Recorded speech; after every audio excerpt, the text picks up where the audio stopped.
Aloha Headsets, Frank here, and it's been another top-notch week in the world of PlayStation VR. We had sales numbers that surprised Sony, exciting news from GDC, and some hot new releases coming your way. All that and more on your weekly review.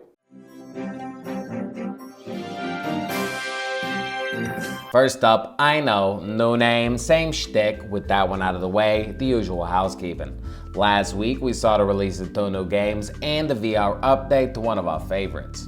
Mervils, the new third-person action platformer from Vitruvius VR, was released. You take on the role of a noble Mervil who must rid the kingdom of the evil Balazar. With lots of collectibles, this game may look simple, but trust me, if you're a fan of the genre, you'll have a wonderful 6 to 8 hours. If you need more convincing, check out my full review in the corner. Next up, from the wonderful minded Tim Schafer, comes Psychonauts in the Rhombus of Ruin. This PSVR-only adventure takes you off where the previous chapter ended. You take on the role of Raz and must rescue your leader from doom. Although it's a bit short, the story is wonderful and the quality is top-notch. If you'd like to know more, check out my full review. Finally, we saw the release of the Dirt Rally VR update. Now, for those of you wondering if you don't own the original Dirt Rally, you'll need to purchase the bundle. This is not a standalone experience. This is the entire game in virtual reality. And if you'd like to know more, I should have a full review up tomorrow. Now, with all that out of the way, we do have some new releases coming out today. One of them will be available in the US for sure, and the other will take a Japanese account. First up is Dying Reborn, a dark horror-themed puzzle game that creates a unique first-person room escape experience. You will play as Matthew, a distraught young man on a mission to find his sister. After receiving a mysterious note, you find yourself trapped in a strange and eerie hostel with no recollection of how you landed there. To escape the hostel and solve the mystery, you must solve a variety of creative puzzles while exploring each spooky room in the building for clues. Scattered throughout the environment are items you will collect and use to piece together what happened while trying to find your sister. Now, I have very low expectations from this title, considering Weeping Doll was a bit subpar if you ask me. Although I have really enjoyed my time with Pixel Gear, it's also a bit upsetting that we will only be getting a part of the full game in VR. But at least the price reflects that. Now, for only $9.99, you can help Matthew on his journey to a twisted hostel in search of his missing sister. That one looks okay to me, but more importantly, look at what Japan is getting tomorrow. It's called Steel Combat, and it's a futuristic fighting game in which players can operate their own unique robot and do battle in an arena setting using the full 360 view capabilities of VR. Players will use the control pad to operate their own voluntary ranger, and the key lies in properly switching between close and long-range combat modes throughout the match. Online plays allow for matches with players worldwide, and there's even a training mode to practice the controls and master combos. Finally, in addition to joining a match, up to 6 players can spectate on other players' matches. Now, I know it didn't get stellar reviews from the Oculus Store, but I read a lot of that was due to the $40 price tag.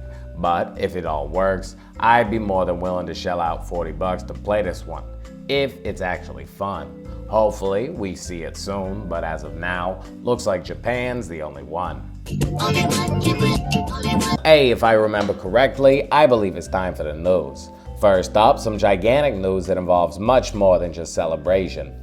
There have been nearly 1 million PSVR units sold worldwide. Now, that number may seem tiny compared to the actual install base, but don't forget, it has still just been a few months, and these numbers have even surprised Sony. Now, this number is a bit off, but PSVR has nearly doubled the overall sales of the Vive and Rift combined in just a matter of months, which means that VR is getting out there. The president of HTC even congratulated Sony. And as most of you know, I'm a supporter of the adaptation of virtual reality in general, so these numbers are wonderful news for our blossoming community. PlayStation Magic Lab will be showcasing a new demo at GDC, which allows visitors to experience a new form of reactive AI. One that not only feels present, but will actually respond to your movements and motions, as well as blink, look in your direction, and understand your relative height.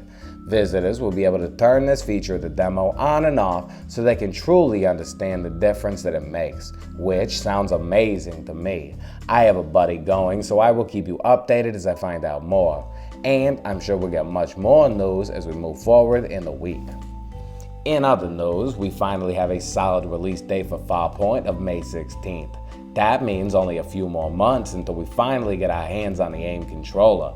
I personally can't wait to finally play this game, and even if it turns out to be a stinker, I now know that Sony made it easy for developers to implement the peripheral, so we will surely see it used again and again. If that was your concern, don't worry, it won't be money wasted.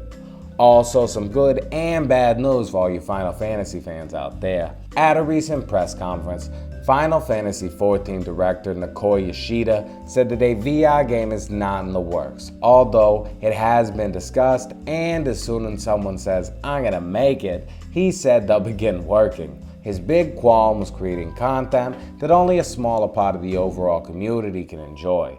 And I understand not wanting to allocate resources quite yet, but I know there will be a few disappointed people out there. Hey, at least he's open to it. I saw a trailer for a gorgeous game called Symphony Machine, in which you must bounce light off mirrors to change the weather. And although it may sound a bit simple, I have a feeling it may be a bit more challenging than it seems. The visuals look stunning, and I can't wait to hear more. Now, my last bit of news isn't exactly VR related, but I can stretch things sometimes. Anyway, one of my favorite developers, Mr. Ken Levine, announced a new Boston-based studio staffed primarily by former Irrational Games members. Levine and friends have been quietly working on their next project for a couple years and are actually looking for some new staff. Only in my dreams. Now, as always, I'm a busy man and I have tons of work to catch up on, so Sean from Small Fry Unify is going to be closing it out for us today.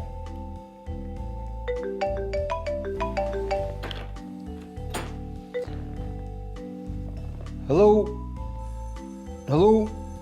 Is that you, Job? Job, are you ringing the phones again? Stop ringing the phones, I've told you already, stop it. Anyway, when are you going to come and cut the lawn? Why did they call you the lawnmower man? Right, I'll see you at the weekend. Bye. Aloha Headsets. So back again for another weekly update. Apollo 11 by Immersion VR Entertainment.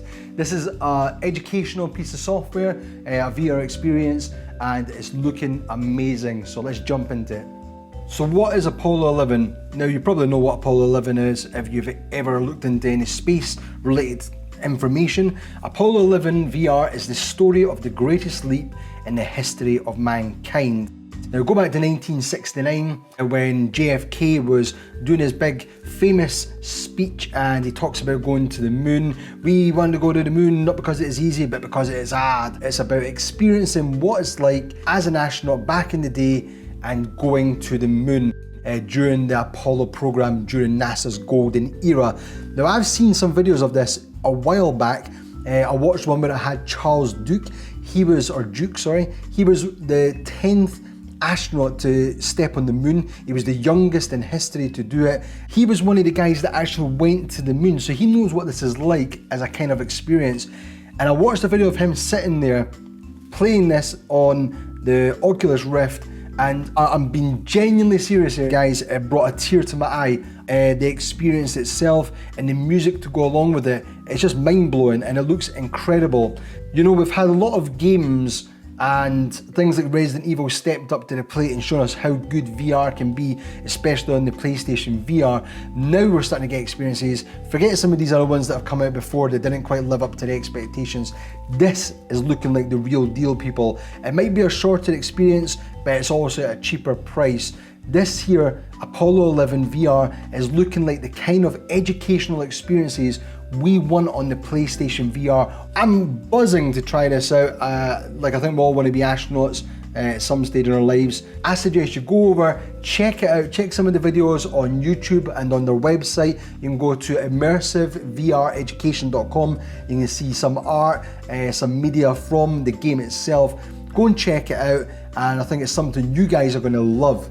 It's going to be out on the 1st of March, and it's going to cost €10 or $10. For here in the UK, that's probably going to be about £8 or something. Well, that's it for this one. Are you glad to hear about those sales numbers? Are you excited for the future, or are you one of those naysayers that still believe VR is a lost cause? Let me know in the comments. As always, thank you for watching. If you enjoyed it, please hit that thumbs up. And if you want to stay up to date on everything PlayStation VR and you don't mind this ugly mug, friggin' subscribe. Hey you, check out this video or this video. And if you haven't already, friggin' subscribe. I mean, come on.